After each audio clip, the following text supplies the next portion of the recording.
शांति वार्ता की मेज सजेगी या समंदर में महायुद्ध छिड़ेगा? ये बड़ा सवाल इसलिए क्योंकि इस्लामाबाद में होने वाली बातचीत से पहले अमेरिका ने समंदर के बीच ईरान का चीन जा रहा कार्गो दबोच लिया है।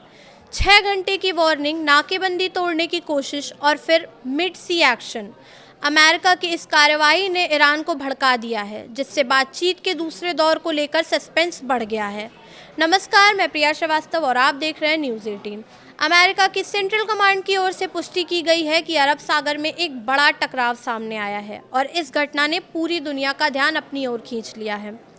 जब इस्लामाबाद में सुरक्षा का इंतजाम चल रहा था, बातचीत की टेबल सजाई जा रही थी, जेडी वेंस के शांति वार्ता लीड करने की तैयारी हो रही थी, उसी बीच अरब सागर में कुछ और ही चल रहा था। अमेरिका और ईरान के बीच बढ़ते तनाव के बीच अमेरिकी नौसेना ने ईरानी झंडे वाले मालवाहक जहाज टॉस्को को अपने कब्जे में ले लिया है।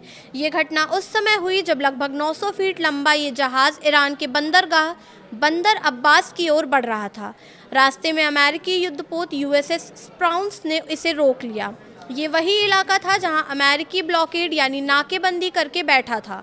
यहां उसके एडवांस और घातक युद्धपोत मौजूद हैं, जिनका सामना करने के लिए ईरान अपने मच्छर बेड़े यानी छोटी छोटी नावों को तैनात कर रहा है।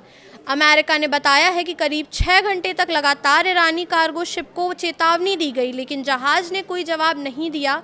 बस यहीं से हालात बिगड़ गए। ईरानी शिप ने जब वार्निंग को नज़रअंदाज किया तो अमेरिकी नौसेना ने पहले जहाज के इंजन रूम को खाली करने का आदेश दिया और फिर उस पर फायरिंग कर दी।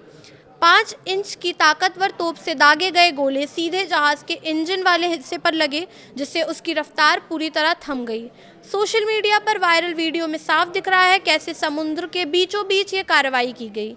जैसे ही जहाज रुक गया, अमेरिका की 31वीं मरीन एक्सपेडिशनरी यूनिट के जवान तेज़ी से उस पर चढ़ गए और जब ईरानी जहाज अमेरिका के कब्जे में था।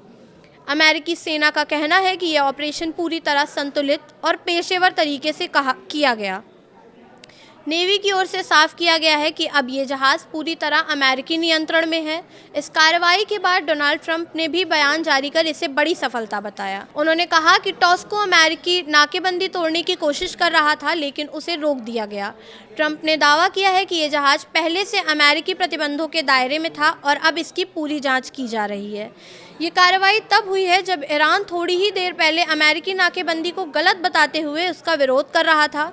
कहानी यहीं खत्म नहीं हुई। जवाब में ईरानी मीडिया ने दावा किया है कि इस घटना के बाद ईरान ने अमेरिकी युद्धपोतों की ओर ड्रोन भेजे हैं। इस्लामिक रिवॉल्यूशनरी गार्ड कॉर्प्स ने इसे क्षेत्र में बढ़ते तनाव से जोड़ते हुए साफ संकेत दिया है कि वो पीछे हटने वाला नहीं है। ये टकराव ऐसे समय में हुआ है जब पहले ही स्ट्रेट ऑफ हॉर्मुज तनाव का केंद्र बना हुआ है।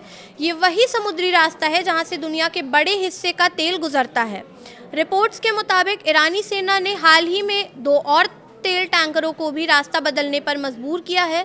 उसके बाद अमेरिका की ये कार्रवाई बताती है कि हॉर्मुज में नियंत्रण सिर्फ ईरान का नहीं है, बल्कि अमेरिका की भी मौजूदगी वहां है। फिलहाल हालात बेहद नाजुक हैं। एक तरफ सैन्य कार्रवाई, दूसरी तरफ कूटनीतिक कोशिशें और पूरी दुनिया की नज़रें इस पर टिकी हैं कि अगला कदम क्या होगा। फिलहाल इस वीडियो में इतना ही। ऐसे ही और वीडियोज़ के लिए देखते रहिए न्यूज़ 18।